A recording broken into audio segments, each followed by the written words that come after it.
Welcome to the Real Estate Pros Show, where we interview real estate investing professionals from coast to coast, as well as the service providers that serve the real estate investing industry. Our goal is simple: share what's working now to help you improve and scale your business to the next level and meet the pros that can help you get there. Real Estate Pros is powered by Investor Fuel, America's leader in helping real estate investors and professionals build the business you need to live the life you've always dreamed of. Let's start today's show. Property insurance for real estate investors doesn't have to be difficult, but it does need to be there to protect you when you need it. MyInvestorInsurance.com not only provides insurance at 15 to 30% cheaper than traditional agencies, it's built specifically for real estate investors like you. You can set up an account in about 2 minutes, get quotes on properties, turn on and turn off insurance for your fix and flip or rental properties in around 2 minutes without having to talk to anyone directly, all through our portal. There's no better way or faster way to make sure you've got the coverage you need to protect you, and no more lengthy policies either. Once you're set up, you're billed monthly and prorated by the day for however long your policy is active. It's powered by MSI, the third largest independent MGA, with 1.5 million customers and more than $1 billion in cumulative premiums written. Get set up today in about 2 minutes at myinvestorinsurance.com/fuel. Hey folks, welcome back to the show. I'm your host, Dylan Silver, and today on the show, it's my pleasure to have Jerry Katz. And Jerry is a proven leader and innovator in commercial real estate and insurance with over 2 decades of entrepreneurial success and 2 8-figure exits in CRE-focused companies, including mortgage and brokerage ventures. Jerry, welcome to the show. Thank you, Dylan. Appreciate it, bud. Absolutely. You know, before we hopped on here, I let you know, I always am curious how folks got into the real estate space. Well, that was fun. How did I get started? All right. I guess it started because of failure, right? So I'm an ex-Wall Street guy, and right out of college, I went to Wall Street, all that fun stuff. Made a couple of $1 million before I was 30. You know, I worked anything from Jordan Belfort. I worked for him for 5 months, and then I realized I wanted to live in the city. But long story short is what Wall Street taught me was a lot about cycles, right? And ups and downs. So I made a couple of $1 million before 30, and then I lost it all in the dot-com bubble. And I was literally wiped out in 6 weeks. AOL went from 110 to like 0. But along the way, one of my biggest clients was a guy named Ben Schulman, who turned into a mentor for me at one point. And he had made all his money in multifamily trailer parks, mostly in New Jersey and mostly in Harlem. So he, you know, I called him up. I was working at Lehman Brothers, and I asked him for $1 million trade. Yeah, that's what they taught us to do on Wall Street, is to call high net worth individuals and get $1 million trade on Intel. And, you know, we would make 5% back then when it was unregulated. But I got friendly with him, right? Because I was calling country clubs all over the country, being your bookie on Wall Street, right? And everyone would brag about you. I got a guy on Wall Street. That was me. So, but we did well. I was wiped out. And Ben Schulman had a Harley Davidson. I bought a Harley Davidson when I lived in the city, and I used to drive out to his house in Sandy Hook, New Jersey. And he used to, and what I saw, it was how he built his real estate portfolio.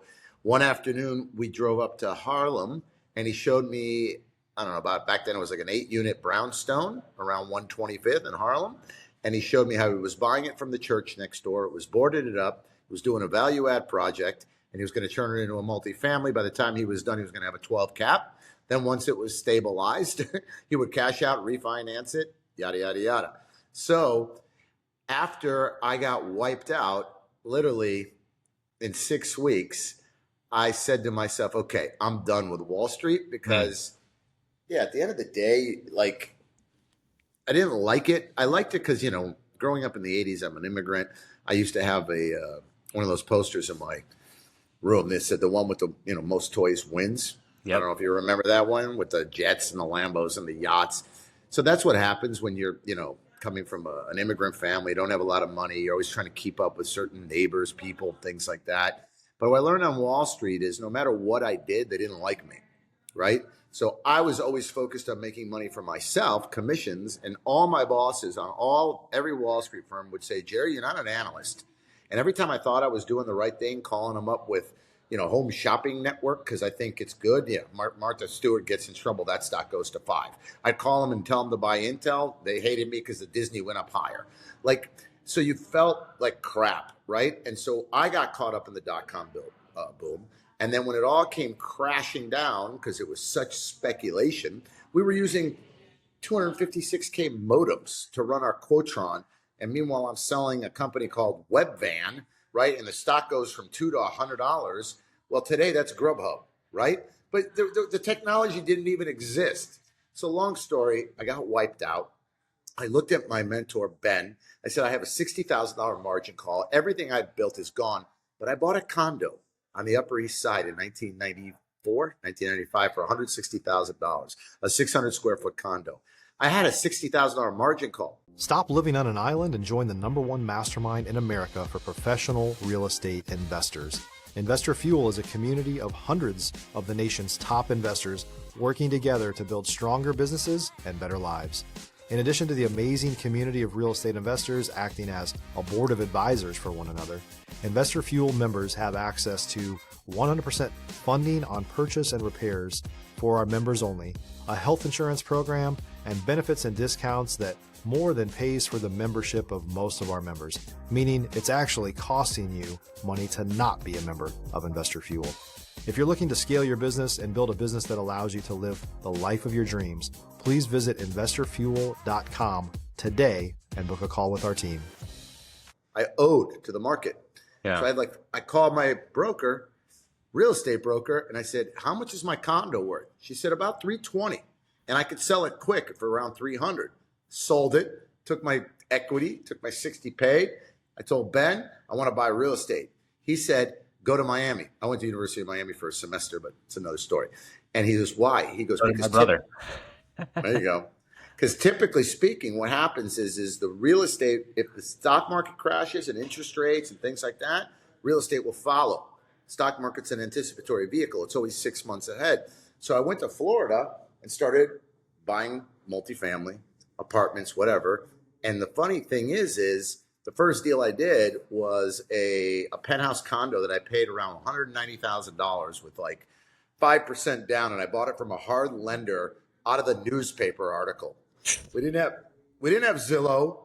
We didn't have, LoopNet. We didn't have, robots dialing for dollars. None of that. It was, I used to call it success through leather, shoe leather, hit the street. Right. And so that's it. That's how I got into real estate. I bought a fourplex in Miami Beach for $150,000. And that's that's what started it. But with that mentor, and I was still kind of working on Wall Street on the side to make money, but that started my career. That's it. And I at that point, I learned that I'll never be as good as my last sale, right? Like Wall Street, you're as good as your last sale. A realtor, you're only as good as your last sale until you build a reputation. So today, everything that I touch has recurring revenue, right? Apartment buildings, leases, insurance, because I build assets that can't be wiped out overnight. What year was this that you moved down to Miami? That was 2000, December 25th, 2000. I got in the car Christmas morning and drove and went down. And all right. So Fort Lauderdale is my favorite place, I think, in the country. I haven't been to Boca, but I love Fort Lauderdale. Right. And I'm in Fort Lauderdale. Yeah. Okay. Because I go to Santo Domingo in the Dominican Republic often. Mm-hmm. And every time I come back through one of the 3 airports in Fort Lauderdale, and I've had the chance now several times to stay in Fort Lauderdale, and I don't know the areas, right? But there's this one street where you've got restaurants on all sides, pristine, and I'm like, there's the ocean, and it's beautiful. Right. And I'm thinking this is the best, this is as good as America gets. And so when you were moving down there, what was it like in 2000? It was the same. So I moved I was in Michigan. My dad got a job for Chrysler at the time. And I knew I wanted to get out of Michigan, and I went to University of Miami, but I ended up finishing in West Palm. Once you get near the ocean, it never changes. And you're absolutely right. So I started in Miami and all that, and it was busy, but not that busy, right? And then eventually, now I live in Fort Lauderdale, and you're absolutely right. We just had Tortuga this weekend. You know how many people were there? It was crazy. Hundreds of thousands. It was like one of the largest country music festivals ever. On the beach, great day. I've got a boat. I've got everything. So I love it down here. But the thing is back then, the demand was there. But we lived in what we call the snowbird state, right? Mm-hmm. Where people would come in for the winters, right? From New York, Connecticut, all the East Coast, Midwest, and then they would leave. So the good news with that is we have some of the best laws when it comes to eviction and property laws in the country. I can evict, right? So 3-day notice, right? Eviction, you can get into eviction court in 2 to 3 weeks, because what happens is in a snowbird state, people come down, they rent weekly, this, and they don't leave, right? So the laws became very flexible for landlords in Florida because of that whole snowbird dynamic, right? They would sign a year lease and they wouldn't stay and things like that. So there was opportunity there. And what I've learned also is, I remember on Wall Street, someone gave me the popcorn report. I think her name is Katie Popcorn. So she's a demographer and she picks trends, right? So one of the reasons I came to Florida is because I learned from my mentor and being on Wall Street that if you follow migration patterns of people, right, real estate goes up. Yep. So, right? So that's the key. Meaning, yes, they're going to build a Walmart plant in Ohio, and yeah, there'll be a couple hundred multifamily units that need to be occupied. But I don't mean like that. I'm talking about when you drop a rock into a pond, it's that ripple, right? So the migration patterns of the baby boomers back then were to Florida. The baby boomers had 50% of the wealth in the stock market. They all were moving. Where they move comes their kids, their grandkids. Then, if you're looking for consistent, high-quality leads, look no further than Investor Machine. Investor Machine isn't just another agency. It's the most sophisticated, data-driven lead generation company on the planet for real estate investors, and serves the role of being not just a lead generator for your business, but a marketing partner that is helping you achieve your goals along the way. Go to investormachine.com to learn more and schedule a call with our team today.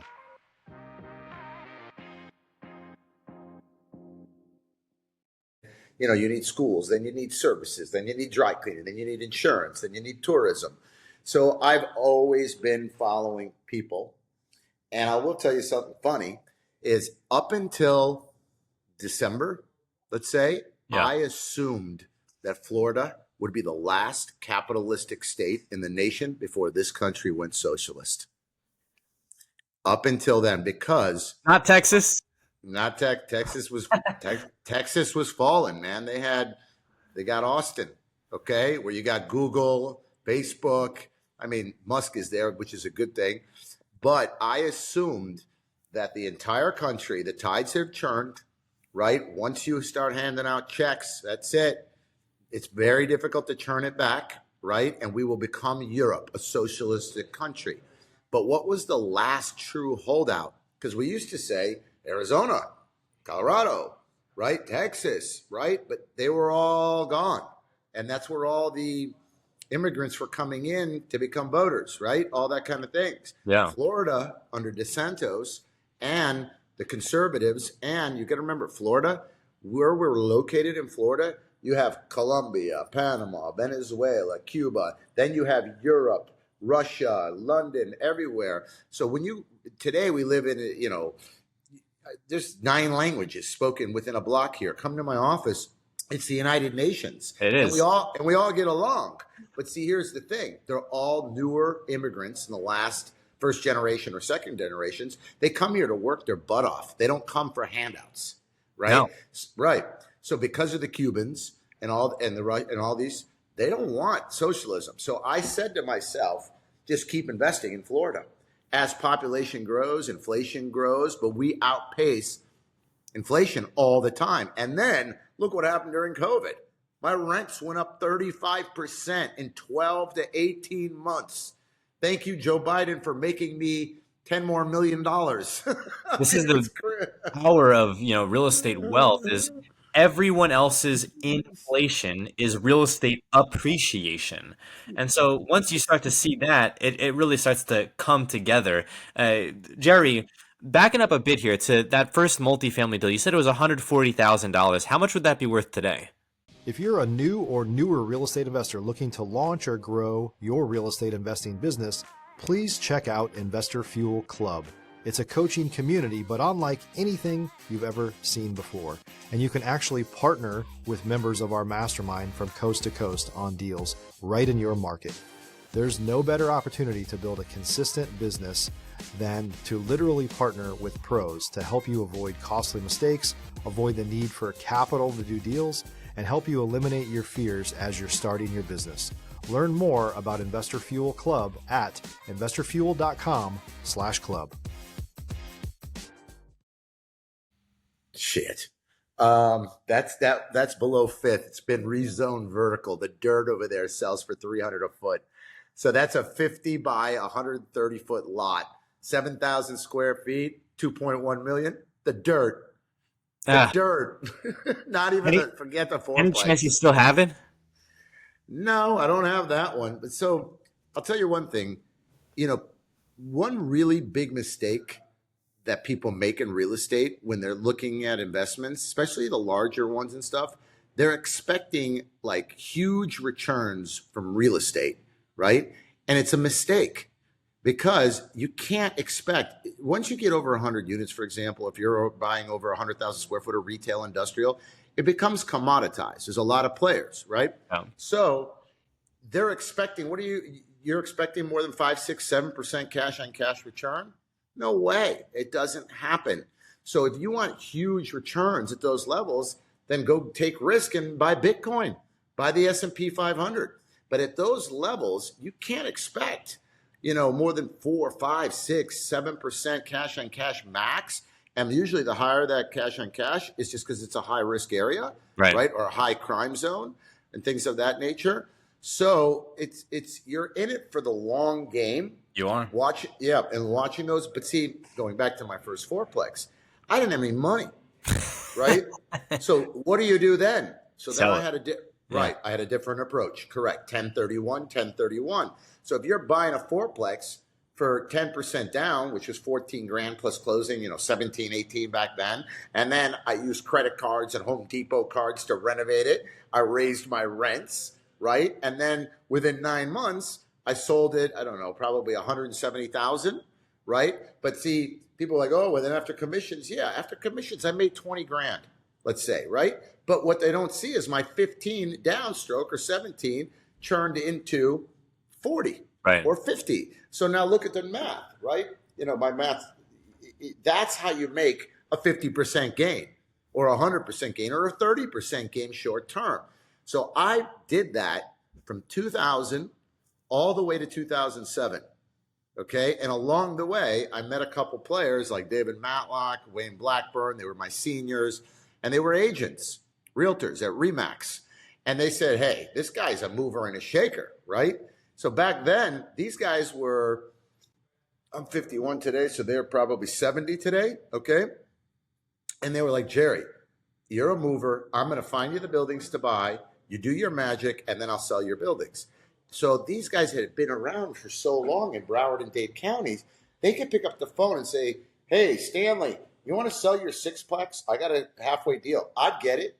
They were neglected rents. I would lift it up, and then they would sell it. Boom, boom, boom. So with Dave Matlock and Wayne Blackburn, we did around, I can't even remember, 50 to 60 to 70 deals. But around my fifth or sixth, seventh deal with them, as I started to 1031 and scale, they asked to be my partner. Yeah, but see, I needed their connects, right? Jerry, I just have to interrupt here. I love the New York energy, the East Coast energy. I'm in Dallas, Texas, or DFW area, really closer to Oklahoma than I am to DFW. And so I can, and to people who are watching this with a video feed as opposed to listening, you can see the East Coast energy penetrating through the screen, and it reminds me of home. I tell folks that only two things that I miss about New Jersey, or the big two things, are Italian people and Italian food. And I can, smell the angel hair pasta and the Gramaz slices somewhere. Just listening to you talk here. But, scaling, right? So you're at 2000, 2007 market crash. I feel like Florida was hit maybe one of the harder of all places. How did you weather that? What was that like? And did you see the blood in the water and did you buy up a bunch of properties at that time? What was it like? Yep, that was the biggest mistake of my life. I sold everything in 2007 except for 32 units and exited with those guys at over 30 million in equity. Mm. Biggest mistake of my life. Why? Because I had learned the hard way on Wall Street. I said, I'm not getting caught in this cycle again. I will not get wiped out. So Wayne, my partner, at that point we had Investors Realty, Old Florida Mortgage, and I founded Premier Protection Insurance along the way because it made sense, right? And I'll get into that later because insurance could derail you overnight at any time on your cap rates, which at the end of the day affects your property value or your cash out ability or even all that. In high-risk coastal states, including Texas now, insurance will destroy a real estate investor overnight. So long story short is we used to track the MLS. We had a girl in the front that used to do graphs that says there's this much inventory on condos on the beach. There's this much single family, this much multifamily. And we saw it. So Wayne was tracking it and we saw inventory, going to here, closings going down there. This is at the time that, every stripper was flipping condos and you can get a mortgage. This was With a pulse. Yeah, it was the GFC, what we call the GFC today, the global financial crisis. So we saw it. And meaning I saw it on Wall Street from when, I'm in a cab and people are asking me which internet stock to buy from a taxi driver. Today, let's go back 4 or 5 years ago. The guy at Starbucks is buying crypto and and then it crashes. It's like there's always a bubble, right? Always. Today it's probably AI is the newest bubble, right? Because there are real companies, but so on. So long story, going back to the point is we were scared to death. We were doing condo conversions. We were buying units for $40K a door, renovating for $25K and selling them for $120 because the banks would just here. We did over 100 condo conversions, right? Just because that was the easiest way to value add. It was much easier than selling the building. We were literally buying fourplexes and then converting them for condos. Like we got it down so good. So in the middle of that, we sold everything in 2007, beginning of 2008. Before that cycle, we even had a 22 unit. We were in the middle of a conversion and we canceled the conversion. And then I bought it for my partners as a multifamily because I started buying youth hostels. So eventually I knew that the market was going to crash. So I had to buy properties that can convert the use, right? Because you could always convert. So those were youth hostels. In Fort Lauderdale at that time, there was yacht crew, and I bought a 22-unit motel, and I noticed 4 to 5 people sleeping in the rooms. So we put bunk beds, and we charged $25 a night. Eventually, I scaled that. It was called the Chocolate Hotel. I did it in Costa Rica, a couple countries. So I looked like a genius. Everyone, BREIA, Broward County Real Estate Investors Groups and stuff, they were asking me to speak, and I thought I was a genius. We exited. I paid tax, all this stuff, right? I nailed it, right? Then I went and I started scaling these small hotels and hospitality, right? Because it had a different use. I could buy hotels and convert them to youth hostels, right? And this is before Airbnb. Now that model is destroyed because of Airbnb. And they're all called the Chocolate. There's still one in Tamarindo. There's still one in Panama. I got that other chapter in my life. Sure. And long story is today I know I shouldn't have done that.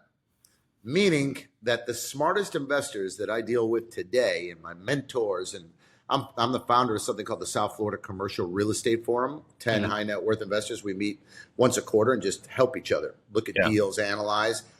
Everybody I know that maintains generational wealth, they cash out refi. They just cash out refi all the time.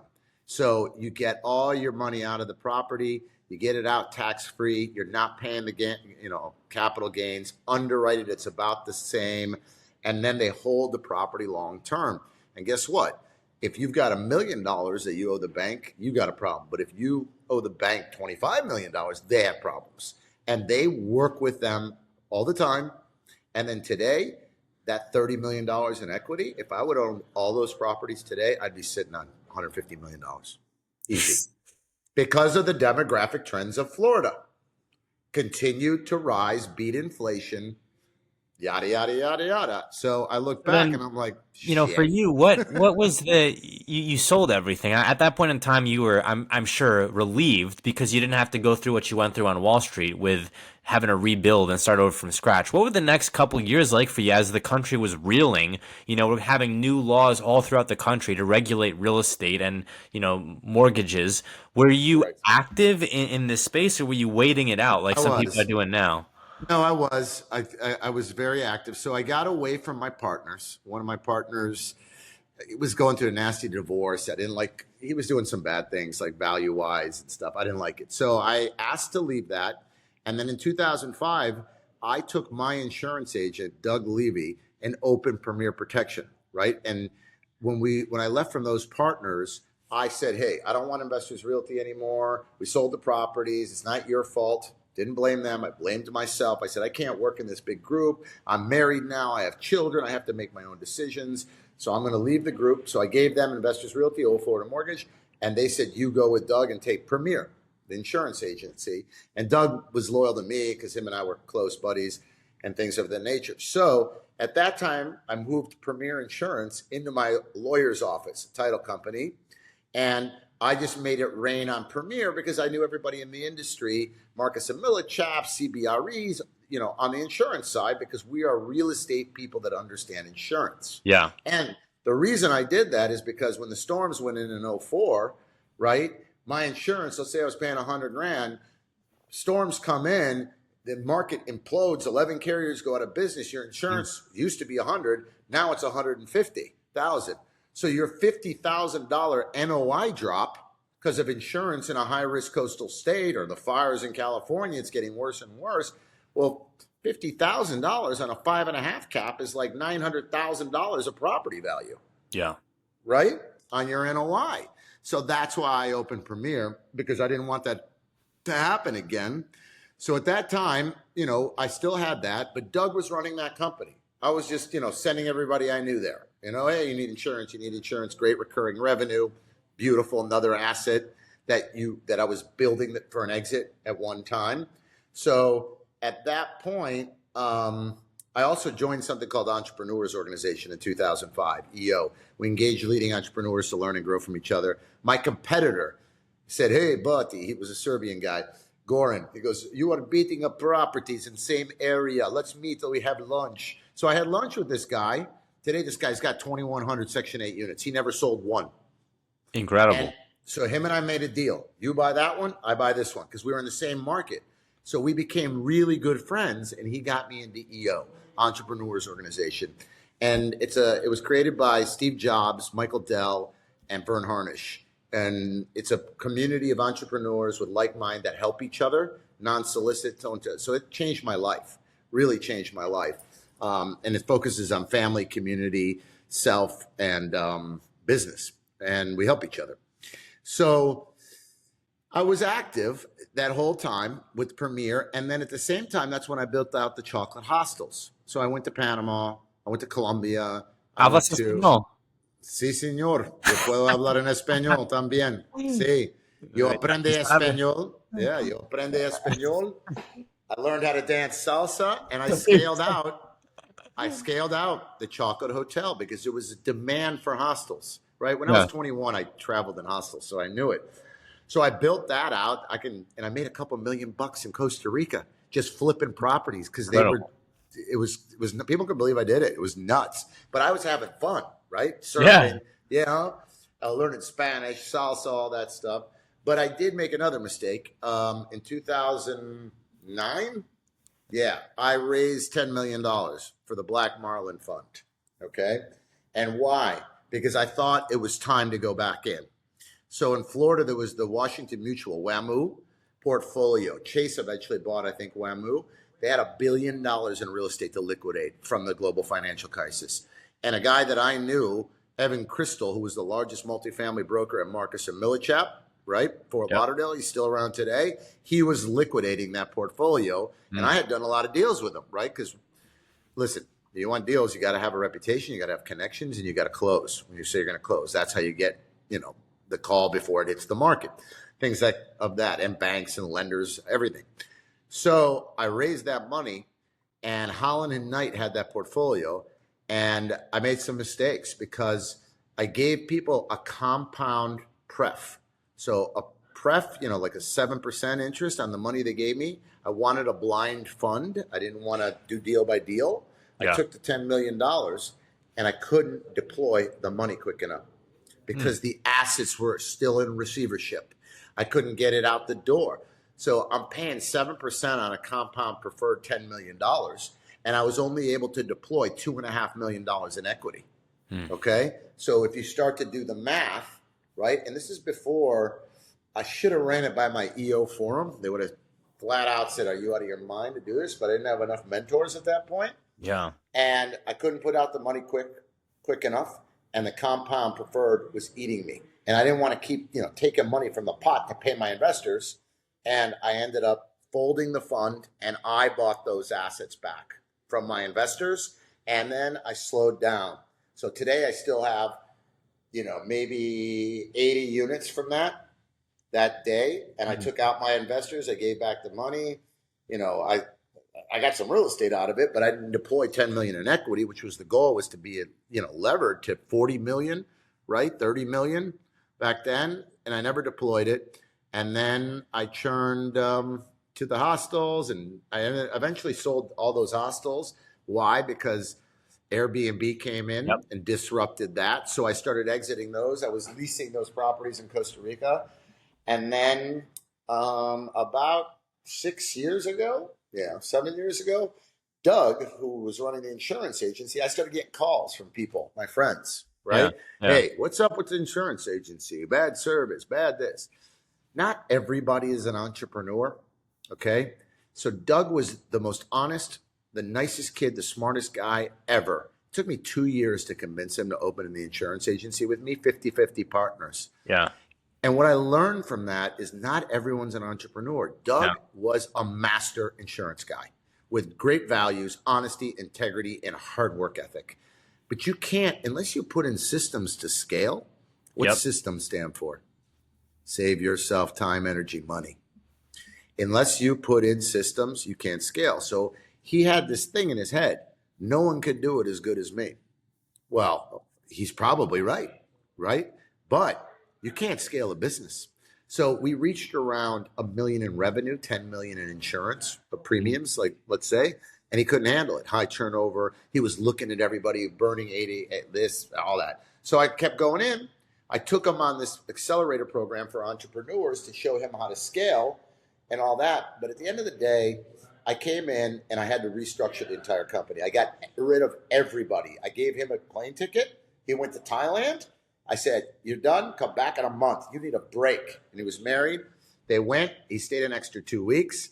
And then by the time he came back, I put in new systems, software. I got rid of everyone except for one person. And I came back and said, Doug, all you do is new business. That's it. You don't do the renewals. You don't do that. And then 6 months in, he said, this isn't my place. I put in KPIs, dashboards, systems. I've been in EO, full scaling, full delegation, got my licensing. And he came in and handed me his resignation letter one day. He said, I can't do it. Yeah. I said, don't do it, dog. We've been friends for how long? He's like, Jerry, I can't. I'm burning out. He's not the entrepreneur guy. He loves the business, but is not the entrepreneur guy. We are coming up on time here, Jerry, and I think I could probably spend another 3 podcasts chopping it up with you just about your time in Latin America. There you go. That's a good time. Yeah. I've been to Santo Domingo now 5 times in the last 14 months. I may move there. We'll see. But that's how I learned Spanish. I've been there. Try Costa Rica, try Colombia, and that mix it up a little bit. The DR is close, though. It's easy. Exactly. I know. Yeah. The Spirit Airlines, I can go from here and there and back for $400. It's crazy. But, Jerry, where can folks go to get a hold of you? Yeah. So today, right, I scaled the insurance business. I paid Doug $400,000 to get out, and I didn't want him to. And I scaled the insurance business. So today you can find me at Jerry Katz CEO all over the web because I've got my own podcast and We're one to many. But long story short, today I deal with high net worth commercial real estate entrepreneurs in high risk coastal states. And at the end of the day, we take you through a process that I invented called TAO, Total Asset Optimization. And it looks at insurance as a lever to increase net operating income. My competitors are insurance people. You know, my son comes in here, he's in insurance school. He will over-insure you for everything. You have no net operating income, lower the prices. He doesn't get it. But like, I own this building, 1957 concrete, right? I don't have any wind insurance here. I'm not spending $28,000 a year. So why? Because the dirt is worth more than the structure today in Florida. Yeah. So most insurance people, they don't understand real estate. They go to risk management school, but they don't understand what's my risk tolerance? What do I, most real estate investors, let's say 50%, they only have insurance in place like crazy because their lender requires it. So I have different levers. I can get you lenders all day long and I just pay it forward.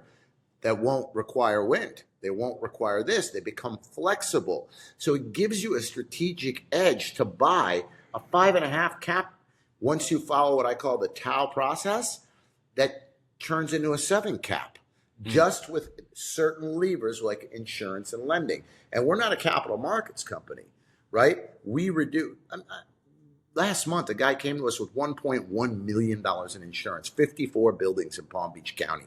He was paying $160,000 a year on one industrial property for insurance, and he only owed the bank $240,000.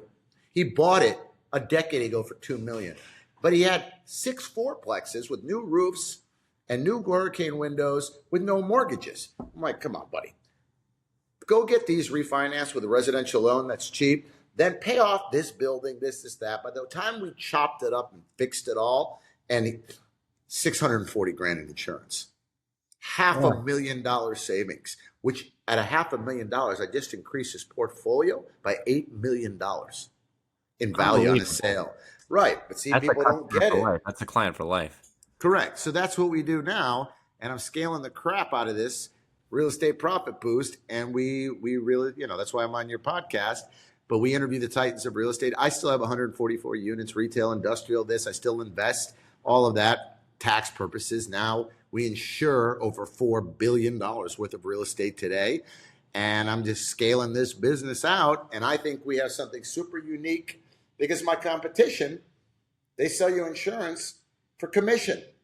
My staff, if they save you money, they can charge a 15% consulting fee. So that guy that saved, $500,000, right? He saved $500,000, and that agent that works for me, what we call them our advisors, he charged, do the math, $65,000 consulting fee. So win-win. But that's only one time. Yeah. Now he's the renewal and everything because it involves a lot. It was a 5-month process just to do what we did.